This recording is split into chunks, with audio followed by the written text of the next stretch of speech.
dark dreamer? It is said that to best enjoy the light, you must first explore the heart and soul of the darkness. We are the artists who create in the shadows, whose dreams are designed to become your reality. I'm Stanley Wiater.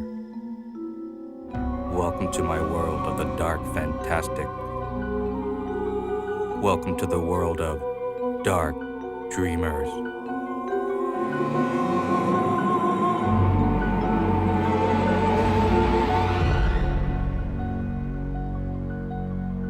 Are you a dark dreamer? Collector extraordinaire Bob Burns most assuredly is. Curator of the world's largest private collection of props and artwork from classic science fiction, horror, and fantasy movies, Bob Burns is in many ways a living library of the unique creations of countless other dark dreamers. Bob Burns has been entrusted with preserving the wonderfully bizarre treasures of such masters as producer George Pal, pioneer monster maker Paul Blaisdell, and Academy Award-winning makeup effect artists Rick Baker and Chris Wallace. Bob recently invited us to his home in suburban Los Angeles, where he told us many a weird tale and even a few amazing stories about how he amassed his truly incredible collection. Bob, what do you think the value is of your collection?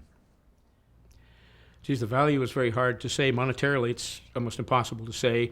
Artistically, it's invaluable, you might say. I mean, these are pieces of art. These are like a Rembrandt painting. These are things that artists have done. They've created these things, and they're wonderful. They're wonderful pieces of artifacts.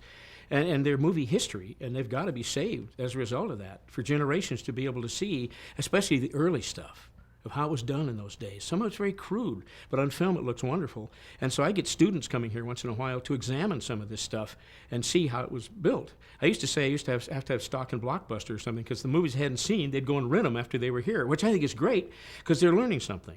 But I think this stuff is priceless as far as being a value for a priceless artifact that people can see, because so much of that stuff was destroyed. Studios had no place to keep it. It wasn't really their fault. They had no place to keep the stuff, so they just got rid of it. Never thought about donating it to anybody. That just never crossed their mind. Well, it came from Bob's basement. It came out okay. I mean, it was a labor of love, you might say.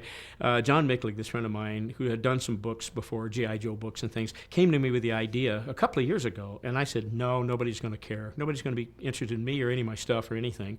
And he disagreed. He said, look, Bob, I'll take the gamble. I'll do it. You just tell me the stuff. I'll tell it in your vernacular, everything, but I'll put it all together and do it. And son of a gun, he did it, and he seems to be right, because it's doing very, very well. And I've been getting nothing but great stuff about it. And the thing that really surprised me, I said, okay, they'll watch the pictures, I'm sure, they'll look at it, but nobody's going to be interested in reading any of this stuff about me or the stuff or anything else. Well, I'm wrong. I mean, I'm getting all kinds of emails and people saying, oh, it's a great story, I love the spook show stuff and that kind of stuff. So it's very gratifying. I'm very glad I did it now, because this isn't a public museum, for one thing. The public really can't come in here. And so this is one way of sharing a lot of my stuff, so other people, well, from all over the world can actually see it. Bob, I think you're very, very special that you have the most unique watchdog I've ever seen. Yeah, you could say that, I suppose. I don't think a lot of people have the full-size Queen Alien around their house.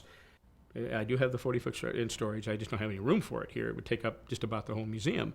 So Alec and Tom at Amalgamated borrowed the Queen back. It was for the original Aliens, of course, and it was in pretty bad shape when Jim gave it to me. They'd loaned it to Japan, I guess, when they opened Aliens, and it got kind of beat up a little bit. And when they were going to do Alien 4, or Resurrection, they wanted the Queen was a big story point of giving birth to the new little baby thing, and they didn't know what to do. And suddenly Alec and Tom, who actually built this at Stan's studio, remembered I had it, and the molds now were long gone, and they were so big anyway, and that was in England. And so they came over and said, Bob, could we borrow this back? It'd be cheaper for us to try to fix this one. Then we can't build another one. We'll have to rewrite the story, and I don't know what they're going to do. So we will rebuild this, and what we will do for you is when we're done, we'll give it to you if you want it. You can have it. And so what they did is they built a really nice stand for me with the head, and they left the cables hooked up so I can make the mouth move. Now, I got to tell you, I've scared just a few people this way. A lot of the items that I got have been donated to me by friends of mine who are friends. I mean, I've known Rick Baker since he was 13. And I have a lot of his stuff from American Werewolf and all kinds of films and things. Jim Cameron, I met him years ago when he was an art director over at Corman Studio. And when he did Aliens and Abyss and stuff like that, Terminator 2, he gave me a lot of the stuff because he knows it'll be safe and people can, friends of his can come over and see it as well. Dennis Murin gave me a few pieces. Bob and Denny Skotek. Oh, it goes on and on and on of people that I've known, because most of these people now, like Rick and Dennis and Bob and Denny and these guys, were just kids when I met them, and they just hang out here because there was this nut that liked this kind of stuff, you know. And they used to just hang out, and they became real friends, and as a result also became, you know, some of the top people in the world. I mean, Dennis, I think, has the most Academy Awards of anybody now. And it hasn't changed him at all. He's still just the same Dennis, which is wonderful. He did the foreword to my book, and I was thrilled to death to have him do it, because he's a busy guy. But he's just a cool guy, too. He's a neat guy. And he remembers all this stuff, and he still loves it. He's like we are. He loves this stuff, and that's what's important. But that's how I've gotten the majority of my stuff is from friends or people they know who will say, oh, this buddy of mine's got this in his garage. Would you like it? You can have it. And so I've just been very, very lucky and very blessed that Kathy and I have the best friends in the world, and just happen to be some of the most talented people in the world. I mean, I could still go on to a soundstage today and get the biggest thrill of the first soundstage I ever went on in 1945 when I was 10 years old, which was the Purple Monster Strikes. It was a serial. And I mean, I get just the biggest kick. They invited me down to the new Time Machine set when they're doing the film to see what I thought about the new machine, which I love, by the way. I mean, I think the machine looks really cool because they duplicated the chair. They wanted to do an homage to George Pal, and they did. And I was thrilled that they would invite me over to see what I thought of this. I mean, that was a pretty cool thing. And so, but I still was excited as like this kid going in there. And I hope I never lose that sense of wonder, because if you do, if that's the case, I don't ever want to grow up.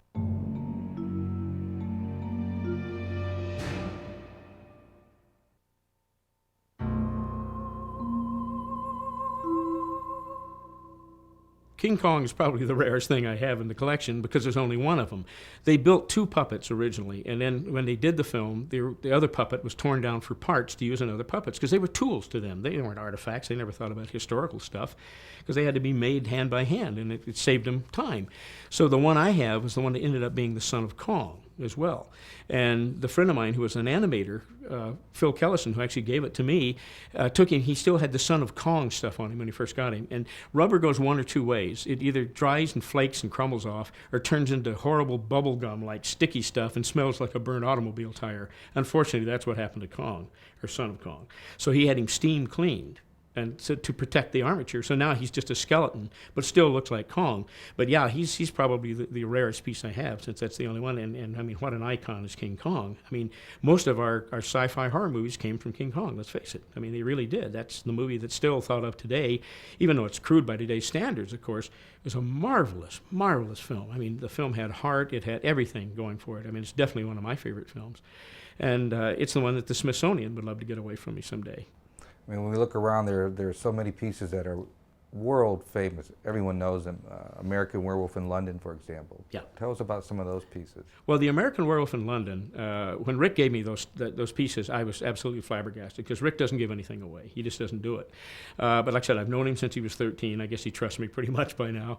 And he one day called me and said, I've got this stuff. I'm cleaning out my studio. Would you like to have it? And I said, boy, of course. You know, and after I got up off the floor and could talk again, he sent a bunch of guys over, and they kept bringing stuff in and bringing, and there were some cool things, you know, werewolf faces and everything. And then all of a sudden they bring in this full-size finished werewolf, the final guy, which I never thought he would ever get rid of that, you know. And I mean, I was absolutely flabbergasted when he brought that in the door, and he goes, where do you want to put this? It's heavy, you know, and set it down.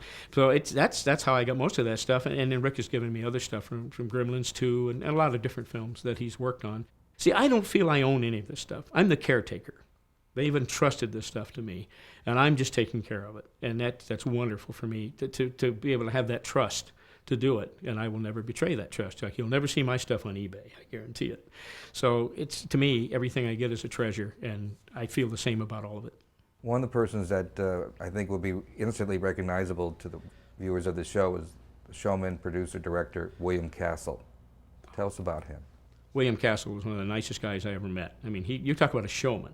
He was a showman. He had all the gimmicks. He knew what he was doing. He wasn't just a producer-director. This guy had an imagination, which I loved, because I love gimmick films. I went to every one of those. I was a 3D nut, all this stuff. He did 3D films as well.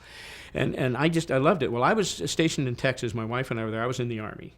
And to get rid of the boredom of the Army, which drove me crazy, there was Shock Theater. Was back there. That was in the 60s, or actually 59 at that time.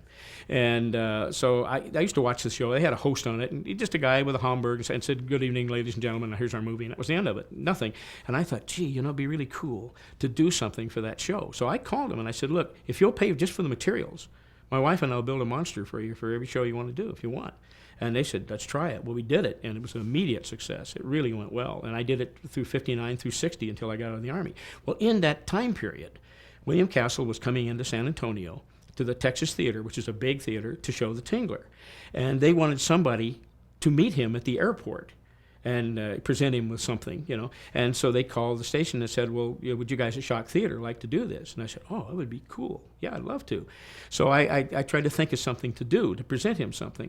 And so I thought, well, I used Kathy as a character called Miss Shock in the theater, in the show a couple of times. She had an eye thing, a big makeup thing I did on her. And I thought, well, she could be the presenter, and I'll come up with something. And I worked in the training aids department in the Army, which means I had to do simulated casualty makeups and things. And I used to have to repair the skeletons that they had, because the interns would take them and hide them in beds and stuff for jokes, and they'd get smashed. So I had boxes of skeleton bones I had to do. Well, I decided to give him the key of the San Antonio, the key of the city. Only how about the skeleton key?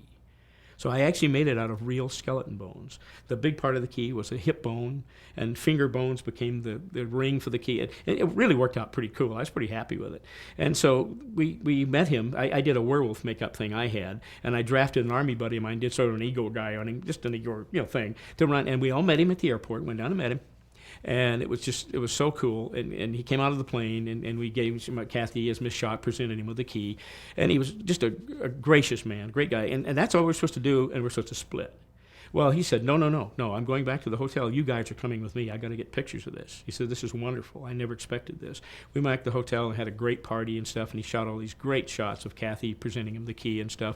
And he was just a wonderful guy. And then the offshoot of that was so cool for me. This is why I love the picture Matinee so much that Joe Donnie did, is I got to go down to the theater the next day and help him wire up some of the seats for the Tingler effect. Now, what those really were, they were big, giant vibrators. They were not shocks. You can't shock somebody. You're going to kill them, But these were big vibrators, and I heard what they came off of. They were the size of like coffee cans. They came off of airplanes during the war to de-ice the wings. It would vibrate and shake the stuff off. Well, they just found these things. They certainly didn't make them, but they found them, and they had them all over the country for these things. Now, in reality, only about 12 or 14 chairs were wired up for this, all through the theater, different parts. But it was one of these things that's collective. This guy screams, this guy screams. And it worked well. And they had all hooked up to one console that the guy would just push the buzzer, but he would push it indiscriminately. So this would go off over here. And so it wasn't all at one time. And that's why it got the whole theater going. But I got to help actually screw these things under the bottom of the seats and wire them up, which was just a big thrill for me. It was so cool. And then, of course, when Joe did Matinee, they were almost doing the exact same thing. And I said, "Joe, you must have saw me when I was doing this thing." It was really cool. That's where I'm lucky with all my friends. All my friends are like that. They're all extremely giving people, and they're very trusting with me, and they just do things. And and I'm most appreciative because I end up with this incredible stuff to be able to share with other people. And that's the idea. If you can't share this stuff, why have it? I know people that have collections and keep it in a closet. Only certain few people ever get to see it. Why? That doesn't do anybody any good. This is movie history. This is stuff that people have to be able to see. And that's just the way Kathy and I, in fact, I'd like to say a little word about Kathy. I've never mentioned her yet, is that we just went to our 45th anniversary right now. We've been together a few years, and she's into this as much as I am. Without her, I probably wouldn't have any of this. I probably wouldn't have done it. She sort of designed the place in a way. She's the one that figured out where stuff should sit and go, because I put it here, it'd be fine. But she has a very artistic eye and stuff, and she's in this as much as I am. And it's a collective thing. It's usually whenever we talk, it's always Bob and Kathy did this, Bob and Kathy do that. Even though since my name's out there, my name gets thrown about more, but her name should be right with me because she's involved in every single bit of this, and she knows as much about this stuff as I do. We've noticed a few gremlins here. Oh, yeah. Gremlins are us. I have a lot of gremlins. Here again, Chris Wallace did gremlins as well, and so he gave me a lot of the gremlin puppets. I have, prototypes of Gizmo, the different stages of what he was going to look like till they finally finished. Because that's what they do. A lot of people don't realize that when they make monsters like this, like the Fly and Gremlins, they go through many, many different stages, different designs, and different looks. And the director, like Cronenberg with the Fly, would say, "Well, I like this part, but I don't care for this," or "Oh, there you go." And so that's how they end up. And the same thing with Gremlins was the same way. Joe Dante and Steven Spielberg said, well, I kind of like this, but I'm not sure. And then, of course, finally Chris just, boom, hit on it for Gizmo and Stripe, and that did it right there. The remake of The Fly is pretty interesting. Chris Walas gave me all that stuff. And, of course, he won the Academy Award for it, too, which he should have. Jeff Goldblum was superb in that film. He should have been up for an award, too, really. I think he got cheated. But Chris said he was the neatest guy to work with because they just loaded him with makeup. I mean, at the end, he was just so grotesque. None part of one of him was actually showing except one eye. The other had a contact in it, But he was a great guy to work with, and I thought Chris did a marvelous job in recreating The Fly. Because the first Fly I loved a lot. I thought it was a good film.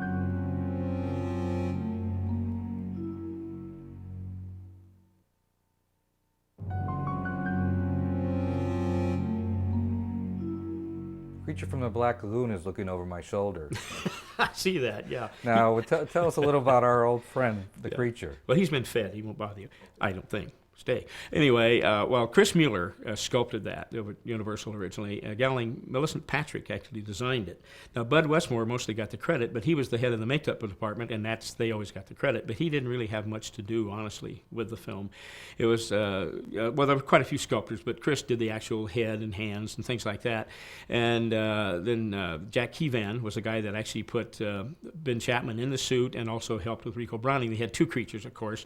Ben doing the land creature, because he's like 6'5", and Rico, who's like 5'7", doing the underwater stuff, because he had this incredible way of swimming, the side-to-side motion that still stands up today. It's one of the most unique swimming things you've ever seen.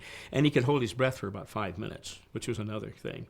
And it was great. And I mean, that is probably, of the newer monsters, say in the 50s, that's the icon monster of the 50s. I mean, he fits right in there with the Frankenstein monster, the Wolfman, Mummy, all of them. I mean, he's just an incredible design, and it's a great film. I mean, really great film. The other two films, well, it's like typical sequels.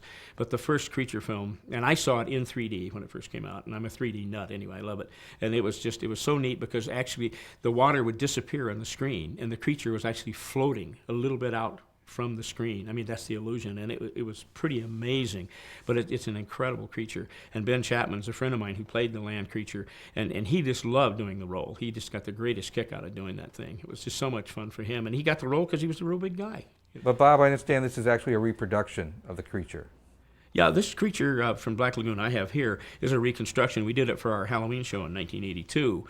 And the head, which is real interesting, is the last casting out of the Ben Chapman mold over at Universal. So that is an original cast of the original mold. And the suit, Bill Malone actually built that suit piece by piece. He did a beautiful job. I mean, every little scale is almost right on. I mean, he's a master guy at building this stuff. And he said if I would do a Creature from the Black Lagoon show, he would actually go to the trouble to build the suit. And he did, and that's how I ended up with him. But he's great. But unfortunately, right after that, they destroyed the mold, of course, as they did with many of them. Not on purpose, but I mean, they're in the way. Throw them away. They won't give them to anybody, but throw them away. So that's the last cast of the head, which is still in pretty good shape. Time Machine's a great story. Not only is it one of my favorite props, and probably one of the icons next to Kong, because more people come to see the Time Machine from all over the world, Russia, Germany, Japan. It's known everywhere. I guess the movie's been shown everywhere. Well, in the early 70s, MGM had an auction, and they were auctioning off a lot of their stuff, the Time Machine being one of them. Kathy and I scrimped and saved, and every way we could, $1,000, hoping we could maybe get it. Went to the auction, and immediately went up to $5,000. And I got so upset, I didn't even want to know what it went for, so we left. And I heard it went between $7,000 and $10,000. I never got the exact amount.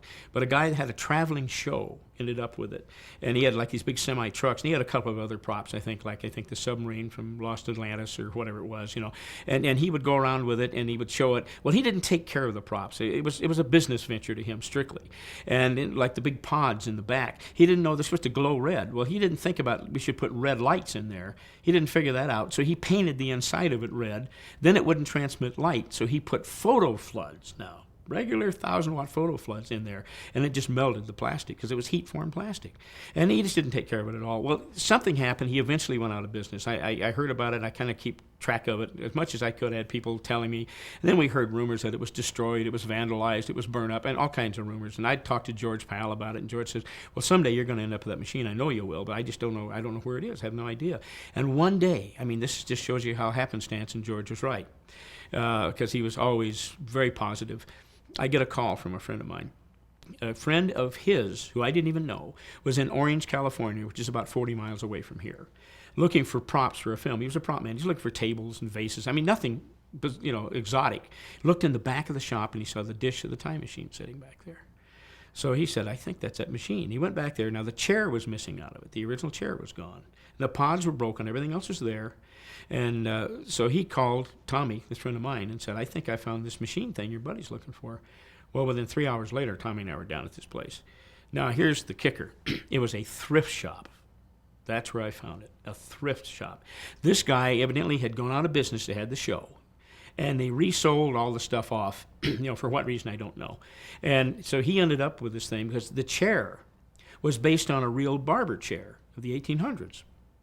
And when they designed the time machine, Bill Farrar and George co-designed the machine. They built it around the chair because the reason George wanted to use a chair is it had that backrest and it looked a little like a pilot seat. And he thought that'd be kind of a cool idea. Now, they took the pedestal off of it and what they told gingerbreaded around it to make it look a little more like a regular chair, even though it wasn't. Well, I guess when the guy got it, a guy that collected barber chairs bought it because he thought it was a very unique barber chair. Well, it is, and it isn't. And I'm sure if you turned it upside down, it said MGM prop department on it. Whether he ever did, I don't know. But anyway, the guy sold it, and that was kind of a white elephant sitting there. And so we were down there, and I saw it, and I just went crazy when I saw the thing. Now, I knew it would be easy to replace the chair because George had given me the blueprints years before. And there must have been a reason for that, because the chair was scaled because they changed it, so it was all in the blueprints. Now, the front panel was very interesting, too. The control panel was not the original because Project Unlimited took that panel off, cut it off, and cut it in half, and back projected all the dates and things through there. And then they threw that away. They kept the handle. And Gene Warren Sr. kept the handle, but he threw the rest of it away. Well, Tommy Sherman, this friend of mine, which is very odd, knew somebody at MGM when they were doing the auction and said, can you build us something overnight to have a control panel in this thing? And he built this thing out of salad bowls yet. I mean, it didn't look anything like it. So that was a joke for us when we were there, and so that was the panel that was on this thing, Well, I knew I could rebuild that because that was blueprinted too. It was no problem. So I finally haggled with the guy and got it from him because what's he going to do with it now, And I brought it home, and I was about as excited as I've ever been. Probably just as excited when I got the Wolfman cane head, I'm sure. I called George that night, and I said, George, you're not going to believe this, but the time machine is now sitting in my garage. And he had this great sense of Hungarian humor he had. And he goes, well, of course, I told you never to doubt me. You always are going to get that, and I knew it. And then he started laughing. I thought it was the greatest thing that ever happened. You still want more? And I'm open for anybody that has something sitting around they don't know what to do with, and it's a movie prop. Believe me, it'll be taken care of here, and people will get to see it. And I will never turn anything down at all. I love this stuff, and it's all movie history, and you never know what's in those attics and what's in those garages sometimes. A lot of things just suddenly show up that nobody even knew about. And, a family will clean out a house sometime, and they'll find, whoa, what's this, So, yeah, anybody, just let me know. Join me here again on the wild side of the imagination, where a sense of wonder and a feeling of terror can often intersect. You'll find us waiting here, the Dark Dreamers.